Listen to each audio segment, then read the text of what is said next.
Thank you, Larry. Thank you. Nice introduction. Not the best I ever had. But not the worst either. And introductions matter as much as titles do. The best introduction I ever got was when I was 19 years old and trying to break into stand-up in California. And there was a dance club called the Vox on Balboa Island where I lived. And every Sunday night, they had what they called amateur dance night, and dance studios like Arthur Murray and others who gave the lessons brought their students in and got to dance with other people to a real band. And it was very exciting. And I attended one Sunday night, and the band took a break. And I said to the manager, can I do some stand-up? Let me do 8 minutes. I'll do one set now. And he said, okay. Well, it was free. What did he care? Anyway, he introduced me with the best introduction I ever had.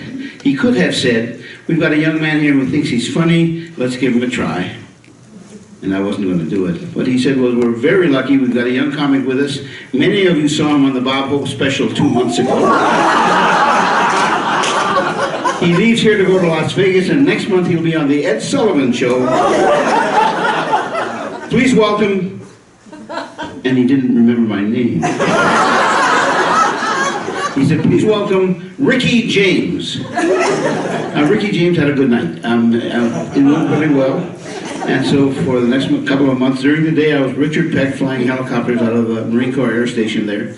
And evenings I was Ricky James trying to break into stand-up in Balboa Island and Newport Beach and other coastal watering holes in comedy. You can see it didn't work. Titles, oh, that was the best. The worst, I came here in New Mexico, in Farmington. I've been here 1 year as president of the university, and I was asked to go to Farmington to talk at their annual Chamber of Commerce dinner. I took along a half-page introduction, handed it to a man who threw it away, and I remember his introduction very well. I'm not making any of this up. He said to me, or said to the crowd, I'm very surprised that President Peck came here because Farmington is not a friendly city. He said, I moved here 6 months ago and I'm telling you, the place is not friendly. He said, I joined a church, I wanted to get into the community. I sing in the choir. A couple of months ago, I was singing and I looked ahead of me and there was this very big, heavy woman standing right in front of me.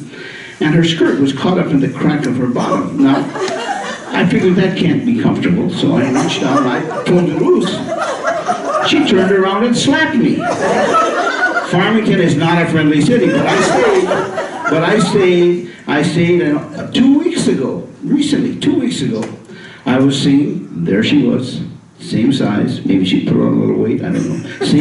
The skirt was caught up in the crack of her backside, and the man next to me reached over and pulled it loose. Now, I knew she didn't like that. I reached out and I put it back. She turned and slapped me. And here's Dr. Peck.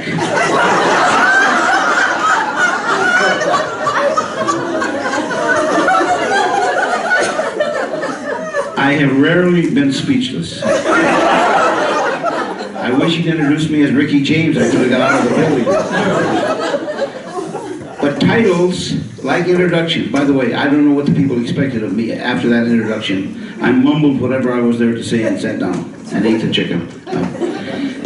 Titles like introductions lead to expectations. I want to title today's comments, Let a Playwright Revise Your Fiction. Now, you already got some expectation from that. I don't know where it is. It's different in every head. But you expect something. I hope not to disappoint too many of you. I'll start with a disclaimer. I'm not here to instruct anybody, only to offer suggestions. Everything I write is an experiment in method.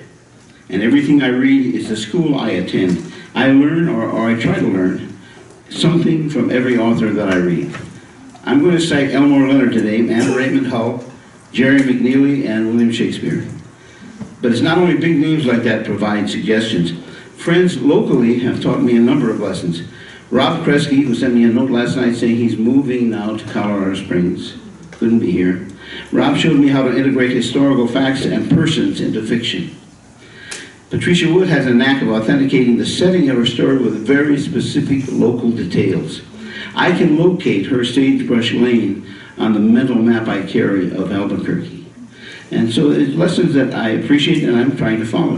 Whoever I read, I look especially for any techniques that make revising more effective. For me, writing is really revising. Larry's right, put down anything on the page, but you're going to revise it and fix it later. Dean Koontz says writer's blocks don't exist. If you can't write anything, do this. Write down noun, verb, noun. John ate a Buick. Doesn't matter, because you're going to revise it anyway. You can't sit there and stare at a blank page. You've got to get something going. So I've looked to Elmore Leonard and Raymond Hull for different reasons. Both of them are writers, not authors. Harlan Ellison, some of you will remember Harlan's definition of the difference. A writer is someone who writes every day. No matter who reads it, no matter who buys it. That's what a writer does, that's what he is. An author is somebody who once wrote something and now goes on television to talk about it. That's an author. Now, I assume you probably know Leonard's novels or films, and maybe even the 10 rules that helped him to stay invisible in his fiction. That was his real skill, by the way, to disappear from the books he was writing. And that was one of his strengths, along with crisp, defining dialogue, which may come from his having written so many successful films. Leonard once said there's one rule for writing successful fiction. Unfortunately, no one knows what that is. But here are his 10 secrets. If you don't remember it, by the way, available online, look it up, Elmore Leonard's rules. Never open a book with weather. Snoopy should have paid attention. Remember Snoopy's book always began, "It was a dark and stormy night." Avoid prologues. Get to the story, please. Never use a verb other than said to carry dialogue. And never use an adverb to modify the verb said, he admonished gravely. Keep your exclamation points under control. You're allowed no more than 2 per 100,000 words. Never use the word suddenly or all hell broke loose. And this is Snoopy again. Remember, his book said, it was a dark and stormy night when suddenly a shot rang out. And Lucy or Peppermint Patty, I don't remember who it was, said, I want you to write a romance. So he changed it to, it was a dark and stormy night when suddenly a kiss rang out. Use regional dialect sparingly. Avoid detailed descriptions of characters. Don't go into great detail describing places and things. And when revising, try to leave out the part that readers tend to skip. That's not hard. Nobody skips the dialogue. When you're reading something, you'll go right by that great gob of scenery description. When a character starts talking, you pay attention. So I'm serious when I say this. Remember and follow these 10 rules. If you do, I try. I don't make it all the time, of course, but if you do, your writing will improve immediately. I promise. I know that some of you doubt that. It sounds too mechanical, too formulaic. Baloney. It's the truth. He knew what he was doing. I respect his work so much that one of my books back there is dedicated to Elmore Leonard for the lessons that he taught all of us, or anybody who would pay attention. Let me quote for you a poem by X.J. Kennedy. It's very short. It's called Ars Poetica. The goose that laid the golden egg died looking up its crotch to find out how its sphincter worked. Would you lay well? Don't watch. That's acceptable advice if you're confident in your genius or you believe in automatic writing.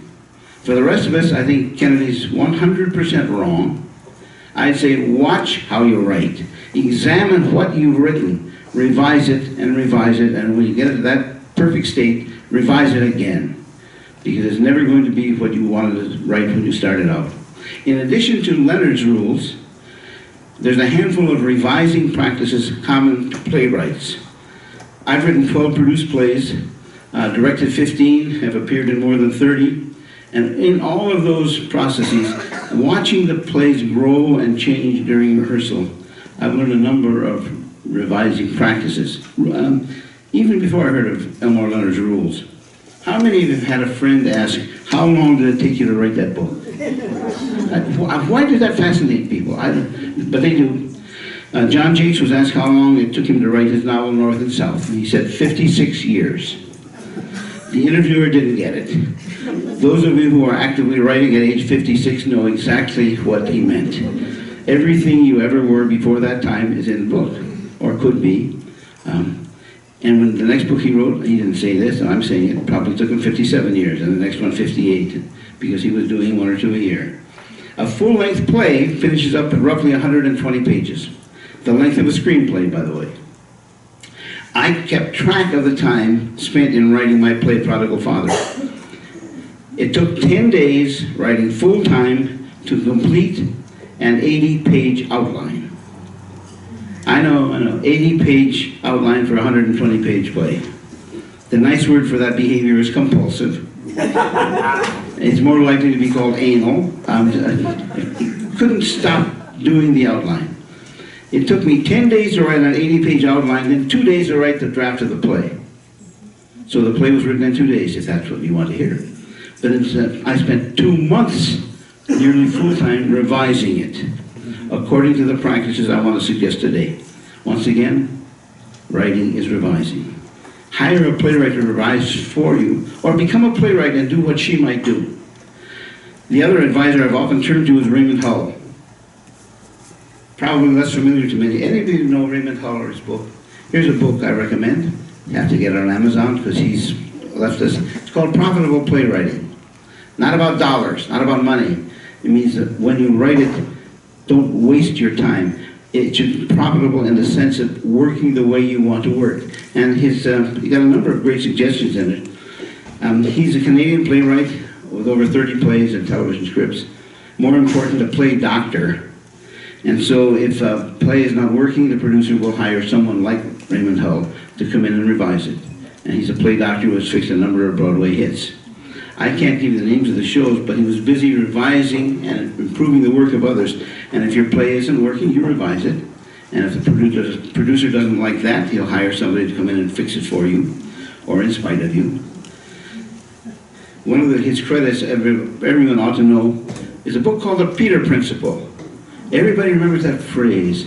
3 of us have read the book. But you know that phrase. Peter Principle says that we all eventually get promoted to a level 1 step above our competence. We get promoted into incompetence where we can't be doing the work that we are assigned to do, says the Peter Principle. Written by, according to the book, Professor J. Lawrence Peter. And right down on the bottom, in little tiny words, and Raymond Hull. Because the book itself is an illustration of the Peter Principle. He started writing the book. It was beyond his competence to finish it. They hired Raymond Hull to fix the book. Well, I'm a fan, obviously, and a fan of Raymond Hull fixing somebody's work or his own work. During a 5-year period, I wrote 9 produced plays and 2 TV episodes. And whenever I hit a snag working on a new play, I turned to Hull's book. Within 10 minutes, I usually found an answer. It's surprising to me. So you may not be as in love with the book as I am, but things in here, he gets right to the point and corrects problems. For instance, he says, oh, why should I tell you? Well, let me read it to you.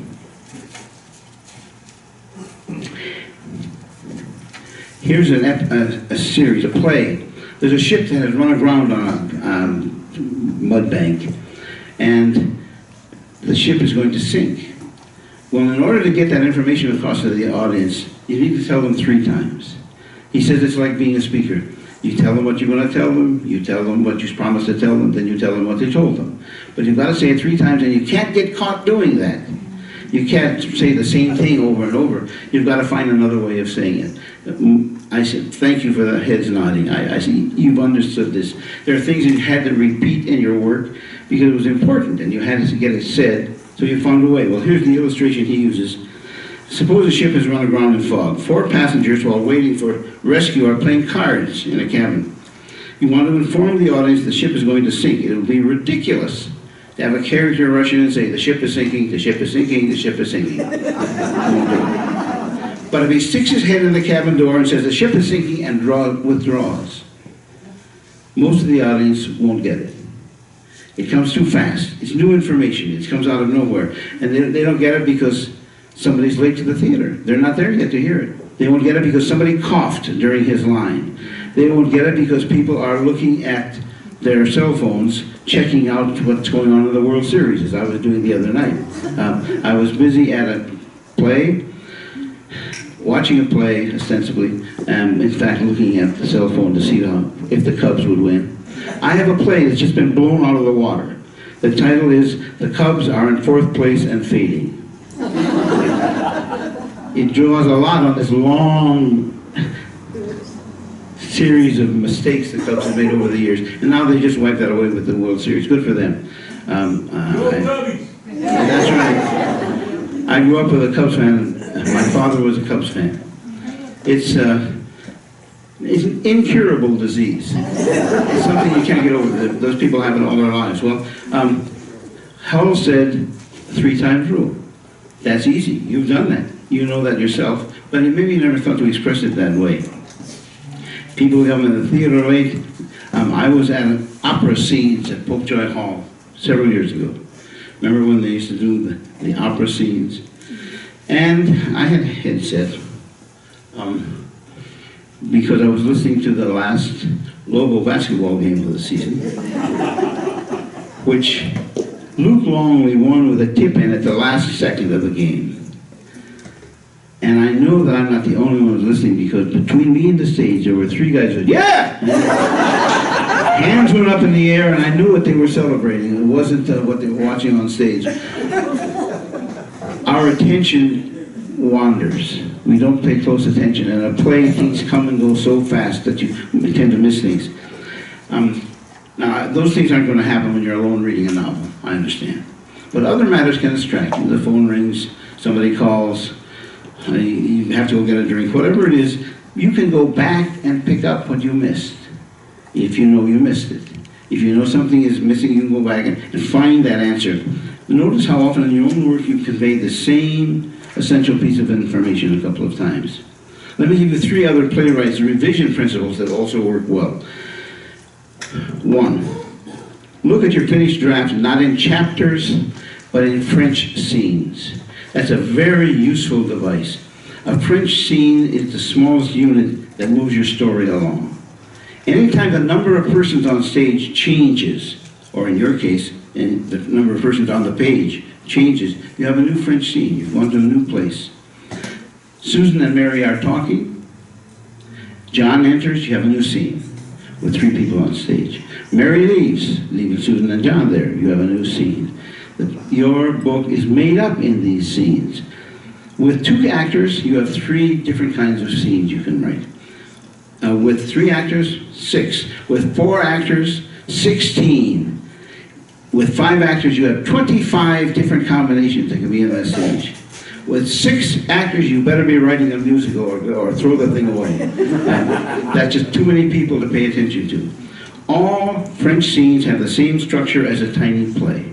All of them, or should. For those of you who like mnemonics, as I do, there are 5 C's involved in this.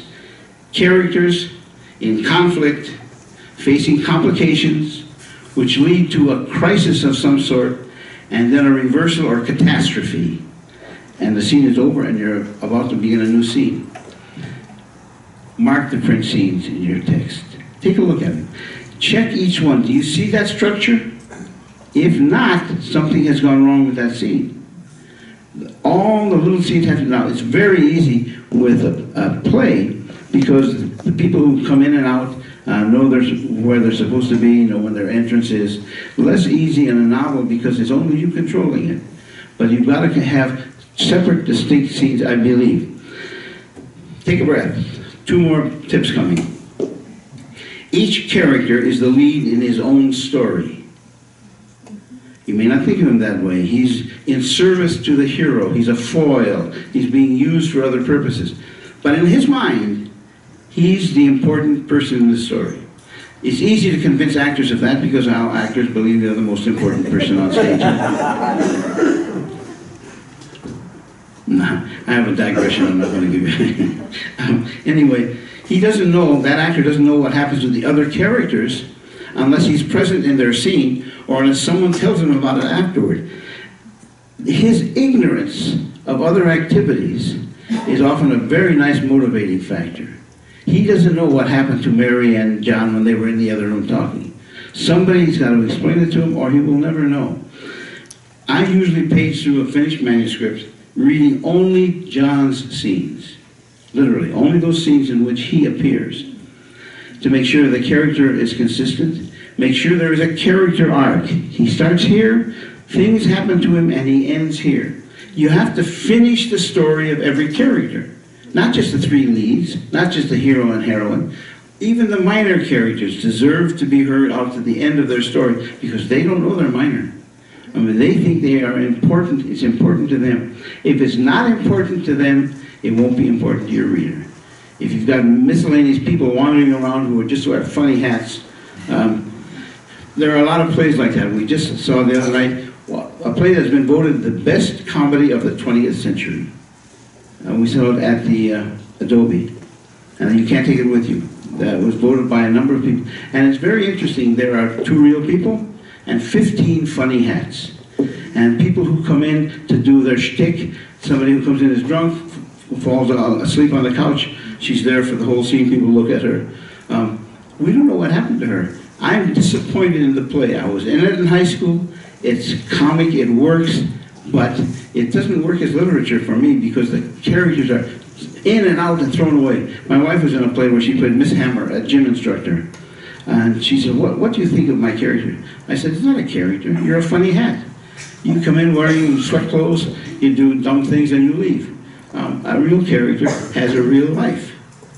And minor characters have to have a life too.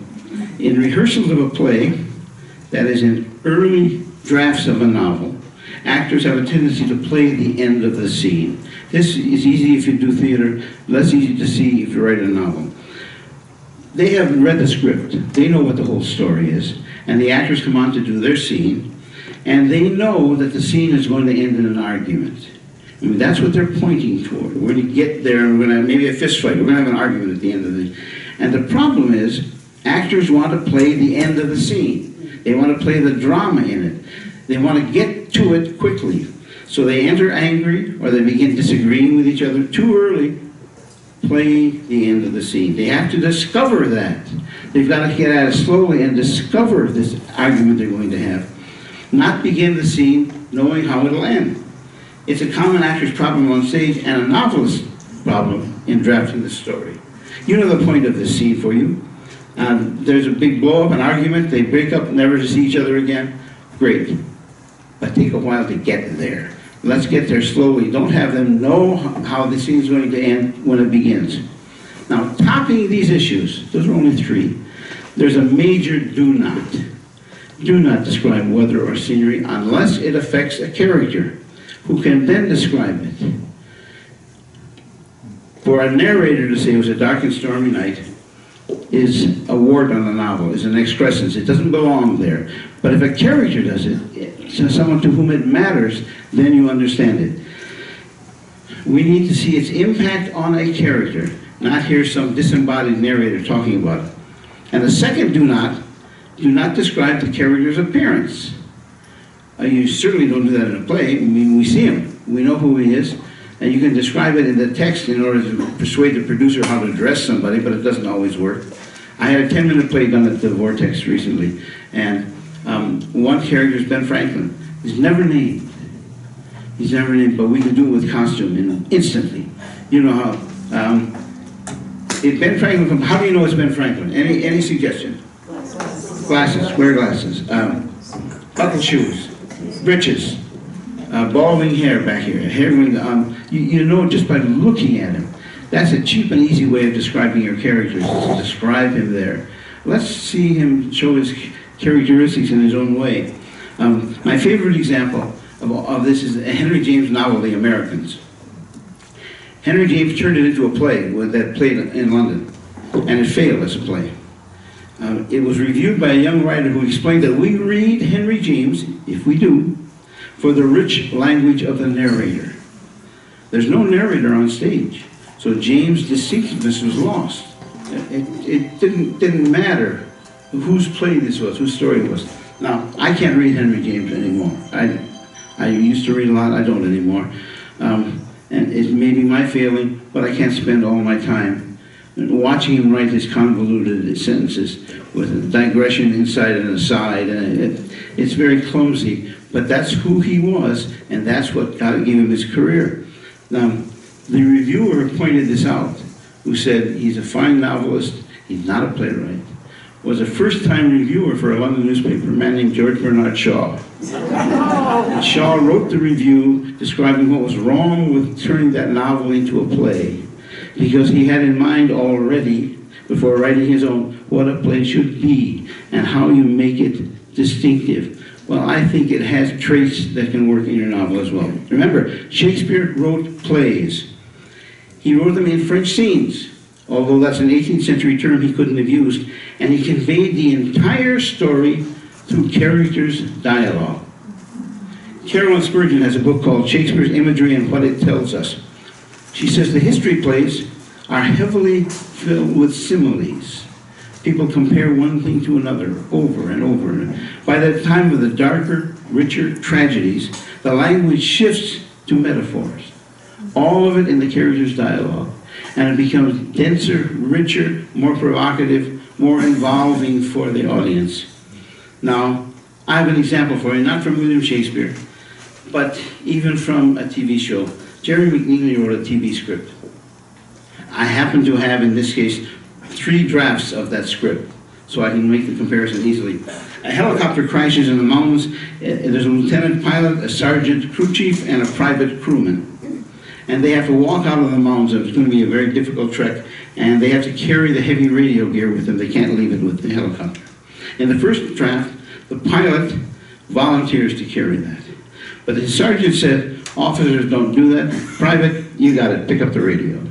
So assigns the task to the lowest ranked man there. Second draft, the sergeant says, the lieutenant is a pilot, he's like an eagle. And he says to the private, you're more like a pack mule, you carry that thing. So he has gone to similes to illustrate the difference between the two. And in the final draft, the pilot adds this line, yeah, I'm an eagle, got his wings clipped, I'll take it.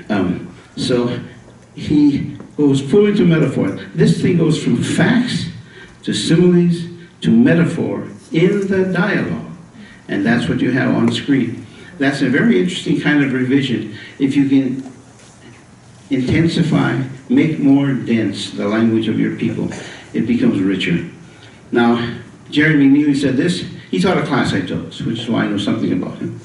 Each line of dialogue should advance the plot, reveal character, or get a laugh. By that he means, or evoke emotion of some kind. A good line does 2 of those 3 things. A great line does all 3. And my favorite example, I can pick up any Neil Simon play, and whatever you think of the value of comedy versus tragedy, Neil Simon writes great dialogue, and he has lines that work in so many ways. Here's one in Plaza Suite. A man has 2 grown children, they're very successful, he's wealthy, he still has his own teeth, his health is good, his family is, and he's having an affair. And his wife says, what's the matter with you? We have a perfect family, your business has been great, your health is great, what is it you want? And he says, I want to do it all again. And for me, that is a wonderful line. It talks about him and explains in very simple terms the flaw in his character, but also a kind of human yearning that he has. And it surprises the audience. And I think it's hard to hear that line delivered by a good actor, not by me, without feeling something, without feeling I understand that, or I know that, or I sympathize with him. Watch your dialogue. Your last revision is work on the dialogue. I've tried from the outset of writing to focus on people talking and revealing themselves. So I'm going to show you a couple of books. By the way, I have 15 books back on the table there. There is a great variety. My impulse, my ambition is to write 2 books a year until I get one right. And I'm just going to keep going. And I want to, my first book, Final Solution, you know that term? Some of you know that term. It's set in a university, a post-apocalypse university, a kind of unhappy story, but I want to read you one of the characters. One of the things distinctive in the book is that all of the educated people in this university speak black English. Do you remember a man named Stewart rewrote The Night Before Christmas in black English? And it was a kind of flawed liberal's idea of getting to them in their own language. You know, we'll reach them because they can't learn our language. It's a kind of a reverse bigotry that. Anyway, so I have my people speaking in black English. Only the educated whites, by the way. The people who are black in the book don't do that, but because they know better. Here we go. Kylie has been unconscious, and while unconscious, when he comes out of it, he discovers that his books that he had written earlier have become a kind of Bible for the university. And the university has changed in radical ways that he never intended when he wrote the books. They are misusing him, and he's become a kind of faulty hero that he didn't intend to be. And a lady who is assigned to him, a beautiful young girl, because this is fiction, a beautiful young girl explains to him, she said, "The truth is, Miss Kylie, you have puzzled me. I don't know how could a bright man be so slow about stuff. So one of two things. Either you played dumbhead because you figured to slow me for reasons I ain't dig, else you ain't really what we've been hearing about so long. So either one, doctors is right and your memory shot, but when they let the news hawks get at you, damn well ain't gonna fuck up the Kylie everyone thinks you is." And this is the sweet young lady talking to him. And later she's criticized for saying doesn't correctly, instead of saying don't. Because she's forgotten her lessons. Her lesson is to speak black. Well, one review called it racist. I got a letter from a man. I wish I had a return address. I couldn't write back to him. I got a letter from him saying, "You're right, it was the Jews who did it." I have no idea where that came from. You know, your readers will read whatever they want to in the book. But several applauded the offer. The book was nominated for the John Campbell Award as Best Science Fiction Novel of 1973. It worked for somebody. And it was the dialogue that I tried to play with. Next book. Dead Pawns, my first New Mexico book.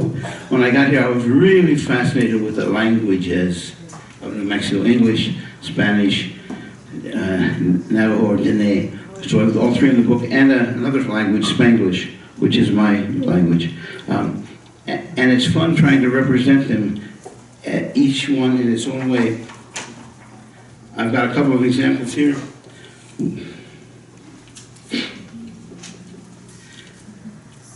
The hero gets out of prison early, released from prison, where he had been unjustly imprisoned, comes back to his father's restaurant in Albuquerque, and comes in to see his former girlfriend, sitting with a guy in a booth in the back, and his car that had been stolen when he went to prison is parked outside. So there are a lot of things going on here that he would like to find out about.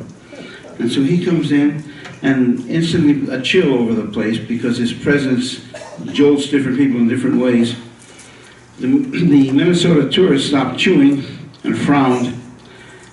Normal restaurants back in Albert Lee weren't as noisy, and the food at home wasn't so darn spicy. These New Mexican and Spaniards put strips and chunks and bits and pieces of green chili peppers and everything, even the gosh darn eggs. But the prices were pretty good, and they took American dollars here. So it's a place that they could respect.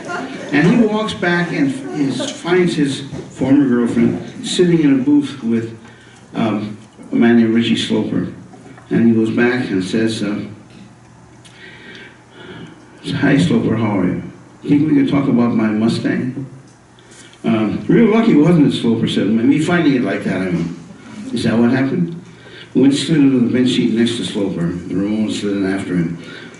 It was stolen from out Ramona's house. Wentz didn't know she had moved, but said, "Can you tell me how my car got parked outside the door here?" He said, "Yeah, let me explain about that. Good idea. And maybe you can explain the 9,000 miles on the odometer." Miles? It was under 1,000 when I left.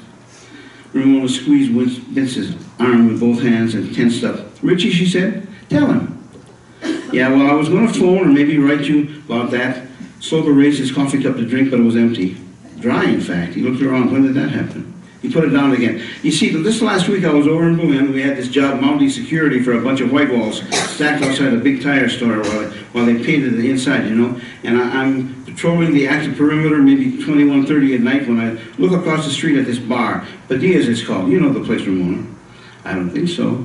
She snuggled closer to Wince. Sure you do, swear Dolores, and that dude from the China coffee cup exploded into a dozen pieces as Wince slammed it to the tabletop. One piece caught Sloper below the right eye. The noise caught his attention. Jesus, man, watch it. You want to blind me? Sloper tried to push himself backward through the vinyl seat into the next booth. Mustang, Wince reminded him. Well, ain't I telling you? I see a Mustang, and I recognize it, and I figure I should get it back for you, and I don't want trouble with whoever the dudes is took it. So I just go and I jump to the ignition, I bring it home here, and I've been taking care of it till you got out, okay? And I was going to tell you about it, you know. He waited to see how the story played. Thank you, Wince said. You hotwired it, you said? Did you ever get keys made for it? Well, here you go, Sloper said, sliding a set of keys across the table. Thank you, Wince said again. I see you even found a keychain like my old one. Ramona was busy pushing pieces of broken pottery into a small pile. And you're taking care of it for me, Wince said. The battery will run down if you don't run the engine every couple of days. I know that, Richie. Well, that's what I'm saying then. Just to keep it charged up, I put some miles on it every day. 9,000 miles? Shoot, man, I only found the car last week. How am I going to put 9,000 miles on it in a week? That's a puzzle, all right. So you ought to thank me instead of giving me all this attitude. I was just keeping her in shape for you until we got back. Anything else you kept in shape for me? He grew quiet in the booth. Wince gets up to leave. Ramona jumps up and said, I'm coming with you, Wince. Well, what about your eggs? His breakfast there. She said, Richie will eat them, won't you, Richie? Sloper let it go for now. I'm pleased at that piece because there are two different levels of conversation, but what's important is what nobody says. It's not what they say, it's what they avoid saying. And at one time, believe this or not, I wrote down what they avoided saying. I had the dialogue of the characters, and then erased it. Because we don't need to see that. We don't need to hear that if we know the attitude. Now that's a kind of a tough scene. Here is the strangest love scene that I ever expect to write. Wince meets a young Navajo girl. They hit it off very quickly. And after 3 conversations, 3 different meetings, he asks her out for a meal. The table and chairs at Tierra Linda were shining golden waxed pine, tinted napkins in a dozen solid colors, brightened tabletops. Beside them were colored plastic handles of spoons and knives. Nice place, Leila said. Is your father's restaurant like this? Oh, no, not much, he said no. She surveyed the couple at the next table. I'm flattered that you picked this place. You go to some restaurants to eat, others you go on a date. I think this is a date. Makes me glad I forced you into it, he said, but is this the kind of place you go to eat if you weren't trying to impress me? Probably not, Wince said. And they talked for a time, and then you and Roland, her brother, talk about this Maria woman like she's the enemy. Did you know Roland and I carry Anglo genes from a grandfather? He shook his head. Actually, a great-grandfather, named Clancy, believe it or not, a railroad worker who came through Gallup laying track in teenage girls. He got 3 or 4 pregnant, married 2 of them, and then took off. So some of the elders, to them, Roland and I really aren't Dene. But they accept us as if we were. She pushed her plate away, lunch over. How about you? Do you know the word coyote? Sure, half Hispanic, half Anglo. Politically correct for half-breed, she said. Maybe less than pure, like Roland and me. They say coyote to your face, cholo to your back, but they talk. Me, he said, Wince said, I never thought of it that way. Me, I'm half Filipino, half Wince. She nodded, smiling, so maybe you can get over.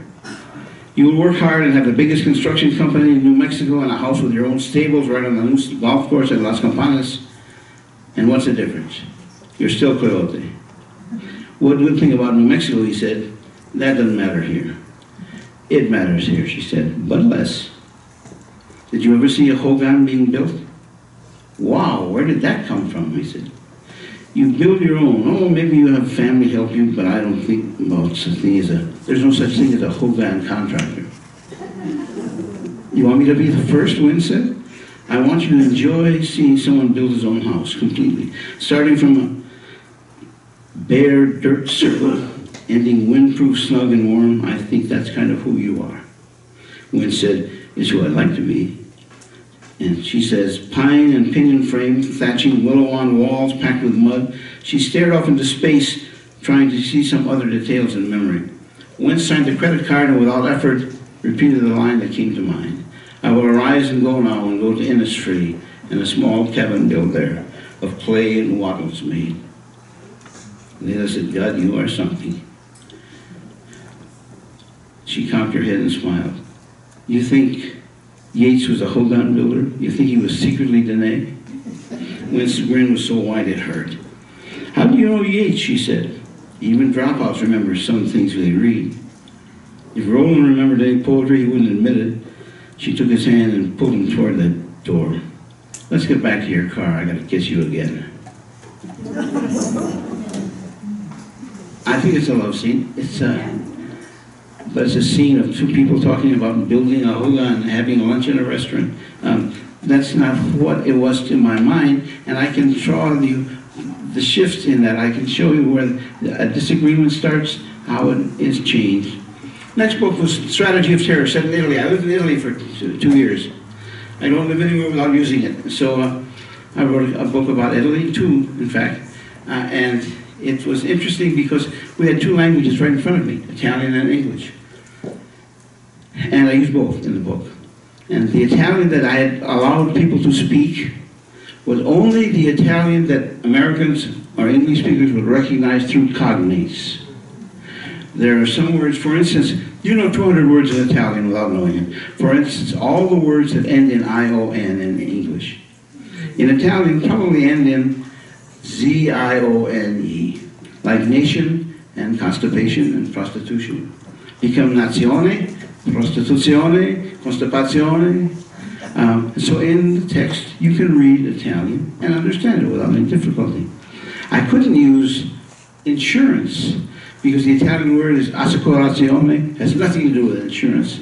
Only cognates. And the chapter titles are alternated Italian with those in English. And the attempt was to try to bring readers into the story by letting them infer that they were more familiar with the setting than they really were. They knew these words, they knew these places, they knew the discussion going on. We said San Pietro is that big church in Rome, not St. Peter's, San Pietro. And when the police question you, it's not interrogation, but interrogazione. See that word? I thought it was semi-successful. It was fun trying, didn't work completely, but nothing does, I think. Well, here, Dead Pawn, I mentioned the 3 languages. Jackalope Casino was a sequel in New Mexico. And it has some lowlifes whose language distressed a couple of my friends, but they're not Boy Scouts. When they discuss naughty behavior, they use naughty words, and that's the way it goes. The book where I failed most at that was Schmidt's Mill. I grew up in Wisconsin, this is my revenge.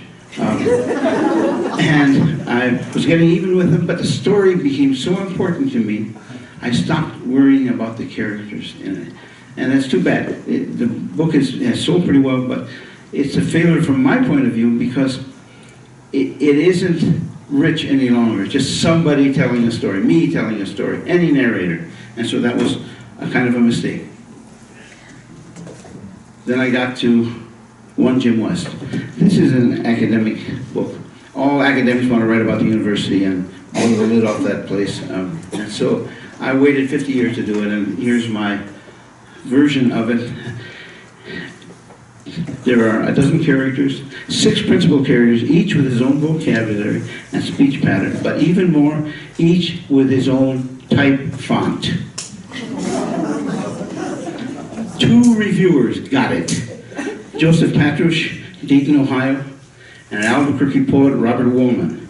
wrote a review in the journal, and they got it. And they said, these characters are distinctive. You know who's talking when you look at the page. There's even one man here who calls himself the Phantom, and sends letters made of, sends just torn out of newspapers, clip art that he's put together. That's when he writes a letter. And all of these are written, it's an epistolary novel.